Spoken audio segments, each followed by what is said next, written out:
इस वीडियो में मैं आपको बताने वाला हूँ MS एक्सेल में मौजूद सॉर्ट और फिल्टर ऑप्शंस के बारे में। जैसा कि आप अपनी स्क्रीन पर देख पा रहे हैं, आपको एक टेबल दिखाई दे रहा है जो कि मैंने आपको अपनी पिछली वीडियोस के अंदर भी दिखाया था। इस टेबल के अंदर डेटा है जैसे कि month, sales person, item, units, unit cost and total sales. जैसा कि इस टेबल में शो कर रहा है, यहाँ पे अलग अलग सेल्स पर्सन है। अगर मैं चाहता हूँ कि यहाँ पे सभी सेल्स पर्सन का डेटा एक साथ आ जाए, यानी कि अगर रंजीत का डेटा है तो जितनी भी रंजीत ने सेल की है वो सारे पहले आ जाएं, फिर नवीन का आ जाए, फिर सचिन का आ जाए। इस तरीके से मैं चाहता हूं कि सभी के सभी जो सेल्स पर्सन हैं उनका डाटा एक साथ आए। तो इसके लिए एक्सेल में हमारे पास एक ऑप्शन मौजूद है। यहाँ पर आपको दिखाई दे रहा है सॉर्ट एंड फिल्टर का ऑप्शन। आप इस पर क्लिक करेंगे, यहाँ पर देखिए आपको दिखा रहा है sort A to Z, Z to A, ascending and descending order. अब थोड़ी देर के लिए यहाँ कर्सर को रोक देते हैं तो आपको ये साथ में दिखा भी रहा है कि लोएस्ट टू हाईएस्ट, और नीचे क्लिक करता हूँ तो हाईएस्ट टू लोएस्ट। अब इसी तरीके से मुझे अल्फ़ाबेटिकल ऑर्डर चाहिए। अपने सेल्स पर्सन का जो डेटा है इसे सिलेक्ट कर सकता हूँ। कंट्रोल शिफ्ट डाउन प्रेस करूँगा, सारे सेल्स पर्सन के जो नेम है सिलेक्ट हो चुके हैं। अब मैं यहाँ सॉर्ट पर क्लिक करता हूँ, A to Z यानी असेंडिंग को सिलेक्ट कर लेता हूँ। अब आपके सामने जो डेटा है वो आ चुका है, यानी कि A से लेके Z तक एक अल्फ़ाबेटिक ऑर्डर के अंदर सभी के सभी जो नेम है वो आ चुके हैं। तो अजय इस पूरे के पूरे टेबल के अंदर अजय का जो डेटा है वो 3 बार है। कुलदीप, सारा कुलदीप का जो डेटा है एक साथ आ चुका है। इसी तरीके से मोनिंदर, नवीन, राहुल, सभी का जो डाटा है वो इस तरीके से हम लोग सॉर्ट कर सकते हैं। इसी तरीके से आपको अगर सेल्स पर्सन की जगह पर आपको देखना है कि टोटल सेल्स की, आपको असेंडिंग ऑर्डर में सेल्स देखनी है कि किसकी सेल्स जो सबसे कम है वो ऊपर आ जाए, सबसे ज़्यादा है वो नीचे आ जाए। अब ये सिलेक्ट कर लेने के बाद यहाँ पर देखिए आपको साथ में अब ये भी लिखा आ रहा है कि स्मॉलेस्ट टू लार्जेस्ट। जहाँ पहले A to Z लिखा था अभी लिखा हुआ है स्मॉलेस्ट टू लार्जेस्ट। मैं इस पर क्लिक कर देता हूँ। देखिए जो मेरी सबसे कम सेल है वो सबसे ऊपर आ गई है और सबसे लार्जेस्ट जो सेल है वो नीचे आ चुकी है। वही मैं इसका उल्टा चाहता हूँ।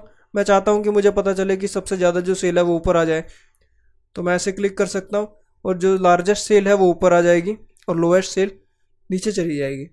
और गाइज आप देख सकते हैं कि जब मैं एक ही कॉलम के अंदर चेंजेस कर रहा हूँ उसके साथ वाला जो डेटा ऑटोमेटिकली चेंज हो रहा है।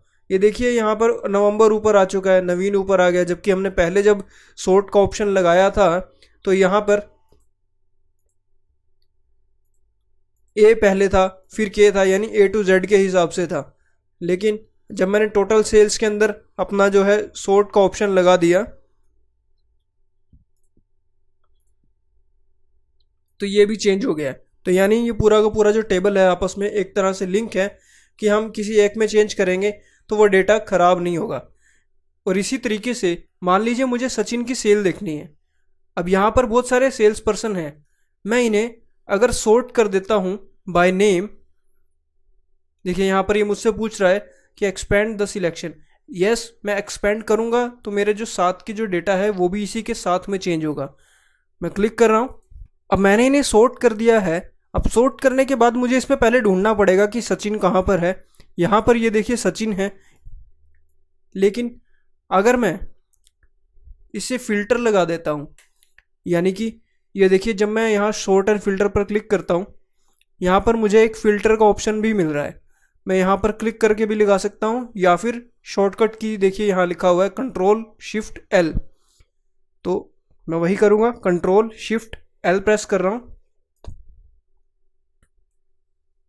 ये मेरा फिल्टर लग चुका है।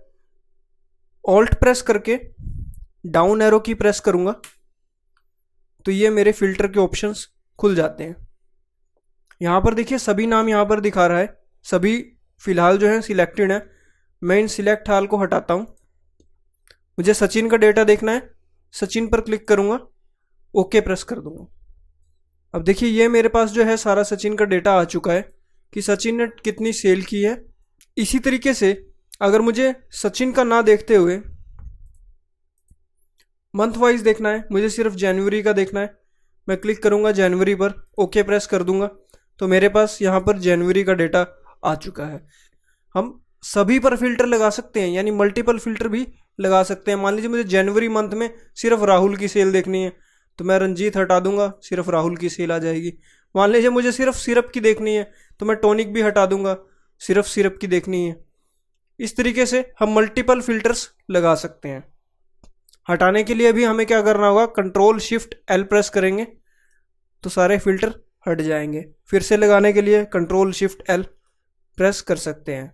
इसी तरीके से फ्रेंड्स, मान लीजिए आपका डेटा जो है वो बहुत ज़्यादा बहुत बड़ा डेटा है, आपके पास बहुत सारी आइटम्स हैं। यहाँ तो मेरे पास गिने चुने 6-7 आइटम्स हैं, सॉरी 6-7 पर्सन के नेम हैं। लेकिन अगर मान लीजिए ये लिस्ट बहुत लंबी है और मुझे उसमें से कुछ सर्च करना है, तो मैं टाइप भी कर सकता हूँ।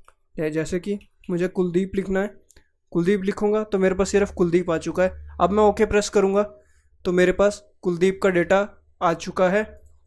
और मैं वापस से सभी के सभी सिलेक्ट करता हूँ तो मेरे पास सभी वापस भी आ जाते हैं। यहाँ पे हम कलर्स के हिसाब से भी सॉर्ट कर सकते हैं। मैं इस पर क्लिक करता हूँ, देखिए जो ये मेरा थोड़ा डार्क कलर का है वो पहले आ चुका है, उसके बाद लाइट कलर वाली जितना भी डेटा है वो बाद में आ गया है। वहीं अगर मैं फिल्टर लगाना चाहूँ तो फिल्टर बाय कलर भी कर सकता हूँ। अब मेरे पास ये सिर्फ जो डार्क सेल्स हैं वही वाले यहाँ शो कर रहे हैं।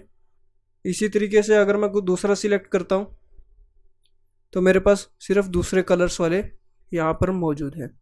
आशा करता हूँ कि आपको यह वीडियो पसंद आई होगी। कमेंट सेक्शन में आप अपना फीडबैक हमें ज़रूर दीजिएगा, इस वीडियो को लाइक कीजिएगा और हमारे इस चैनल को सब्सक्राइब भी कीजिएगा इसी तरीके की और वीडियोस देखने के लिए। धन्यवाद।